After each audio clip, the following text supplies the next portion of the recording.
Parte 4. O nascimento do último trovão. O mundo, abaixo do Olimpo dilacerado, era um espelho de sua desordem. Tempestades sem origem, secas em meio a rios cheios, e uma sensação de vazio cósmico pesavam sobre a terra.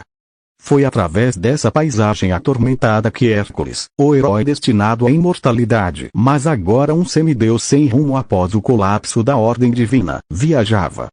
Seu instinto, aquele que o guiara pelos 12 trabalhos, o levou até um vale remoto na Trácia, um lugar onde as montanhas pareciam ter sido derretidas e depois resfriadas em agonia. O ar cheirava a enxofre e ozônio.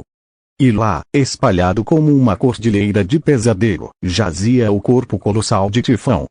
Suas 100 cabeças de dragão, outrora rugindo desafios aos céus, agora eram pilhas inertes de escamas opacas, seus olhos como janelas quebradas para um vazio interior.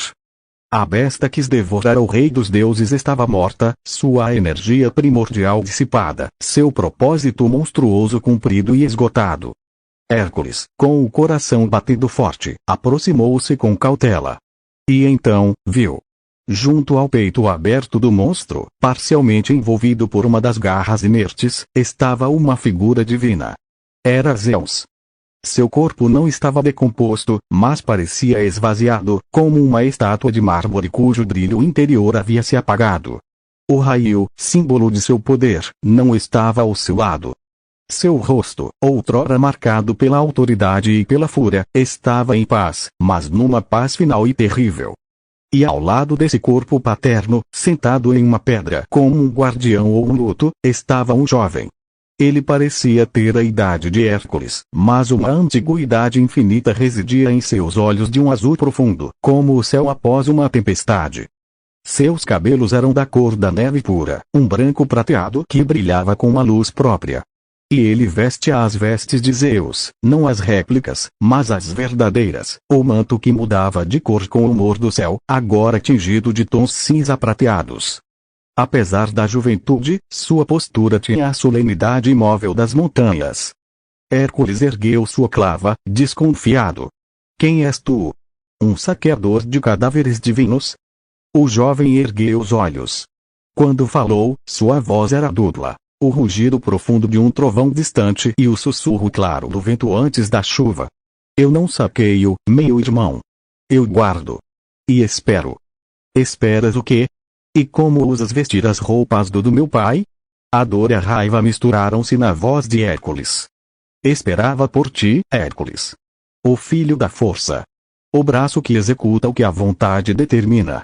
O jovem se levantou, e Hércules pôde sentir uma carga elétrica no ar, um formigamento que fazia os pelos de seus braços se eriçarem. Quanto às vestes, elas são minha herança. Porque ele também era meu pai. Hércules franziu a testa. Eu conheço todos os filhos de Zeus. Tu não és Apolo, nem Ares. Ares está morto, disse o jovem, sua voz neutra, como se relatasse um fenômeno climático. E eu não sou como os outros. Minha mãe foi Metis, a Prudência, a primeira esposa. Eu fui concebido no mesmo instante que minha irmã gêmea, Atena. Mas enquanto ela brotou, adulta e armada, da mente de nosso pai, eu fui retido. Hércules recuou um passo, além daí quando em sua mente. Metis Zeus a engoliu, temendo que o filho que ela gerasse o superasse. Exato, confirmou o jovem. Mas o destino não pode ser engolido, apenas adiado. Eu cresci no escuro silêncio do divino, alimentado pela sabedoria de minha mãe e pelo poder tempestuoso de meu pai. Não era um útero, era uma forja. E quando Tifão devorou Zeus, rompeu a prisão que me continha. A agonia de nosso pai, sua energia sendo dissipada, foi o meu parto. Eu emergi de dentro dele, no momento de sua morte final, para encontrar o monstro já morto, talvez pelo esforço supremo de Zeus, talvez pelo choque de minha própria manifestação. Não sei. Ele estendeu a mão, e entre seus dedos dançaram pequenos fios de relâmpago, silenciosos e intensos. Meu nome é Aionios. Sou o que ficou para trás. O eco final. O Deus não do céu ordenado, mas da profecia que vem com a tormenta, dos trovões que anunciam a mudança, dos relâmpagos que iluminam verdades cruas, e das tempestades que lavam o velho para dar lugar ao novo ou para o nada. Hércules sentiu um calafrio que não era de medo, mas de reconhecimento. Aquela presença era diferente de tudo. Não tinha a arrogância de Zeus, a frieza calculista de Atena ou a força bruta de Poseidon. Era algo primordial e ao mesmo tempo novíssimo. O Olimpo está em guerra, Aioníos, disse Hércules, sua voz grave. Poseidon tomou o trono. Minha irmã Atena e meu irmão Apolo se rebelaram. Eles se dividiram. O mundo se desfaz. Aioníos fechou os olhos. Em sua testa, um padrão de nuvens e raios pareceu cintilar por um segundo. Eu vejo, sussurrou. Vejo as 3 tempestades colidindo, a do mar, a da mente, a da luz. Nenhuma delas é a tempestade certa. Todas são incompletas.